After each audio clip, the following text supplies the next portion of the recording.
So today we're going to look at 3 myths of leadership, and the first myth being leaders are born, not made. More often than not, this myth actually stops young people from moving forward in their career as leaders. There is certainly an aspect of the fact that leaders are born. There needs to be an intrinsic desire to lead within the person. So there is a small percentage of the fact that yes, leaders are actually born. However, with that, we have to look at the leader as a total person. So does the leader have the potential, or does the person have the potential to become the leader? If you're born in an environment where there are a lot of people around you and you have the potential to start to lead people, then your leadership capability or the potential for you to become a leader starts to become more realised. Does IQ play a part in it? Yes, it does.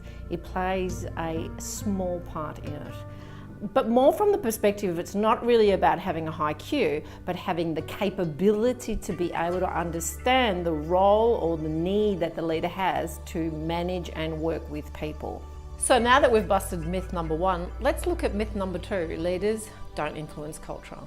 I guess one of the things that I find a lot is that leaders come to me and say, you know, my culture is really poor, there's something that I need to do about it. And I look at them and say, well, what are you doing as a leader to create a poor culture? And they're kind of stunned about that. What do you mean? Leaders create culture. You create it by the way that you behave. An autocratic leader, or are you an authoritarian leader, or are you a leader that facilitates?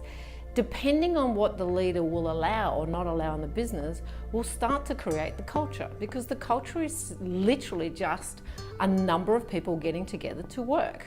So the leader sets the example of the things that are okay for us to do in this business, say in this business, act in this business, behave in this business, and those things that are not okay to do. And that starts to set a culture of things that kind of an understanding of what is allowed or not allowed to be done in this business. Leaders do influence culture, and leaders influence culture more than they understand. And so as far as a leader is concerned, they need to understand what it is that they do or don't do that create the sort of culture that is within their business. And so when we talk about culture, particularly poor culture, the first place we need to look at is the leader. Lastly, let's have a look at myth number 3. Once the leader is at the top of the organisation, they don't need feedback. And this is an interesting one, because you would find that most leaders, it doesn't matter where you are within the organisation, would require some sort of feedback in order to keep them on track. And yet, when leaders go from being a middle manager to a senior manager, they often believe that now that I've arrived at the top of the tree, I don't need any feedback. So they don't have high levels of awareness around how they're leading.